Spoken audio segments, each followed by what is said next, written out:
La vraie raison, ou du moins l'officielle, c'est toujours cette présence de l'eau. C'est le Graal que tout le monde cherche. On envoie des sondes vers Mars pour essayer de retrouver de l'eau, essayer de comprendre pourquoi cette planète est morte et quelle a été sa vie avant de mourir. Est-ce qu'il y a eu de l'eau? Maintenant, on sait qu'il y en a eu.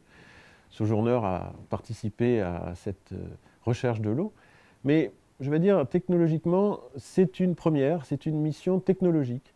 Dans la série des missions que la NASA avait instaurées à cette époque-là de faire vite, facilement et pas cher, et d'envoyer des sondes juste pour tester des nouvelles technologies. Et là, les nouvelles technologies, c'est atterrir avec des airbags, on ne l'a jamais fait, c'est-à-dire en gros on met des parachutes, on rentre dans l'atmosphère très bien, mais à un moment donné, la sonde pesant tellement lourde, on met des airbags autour, et on fait rebondir cette sonde, et quand la sonde arrête de rebondir, on ouvre les différents panneaux, et la sonde révèle soit un rover, soit autre chose. Donc cette technologie a été testée et a fonctionné pour les autres missions.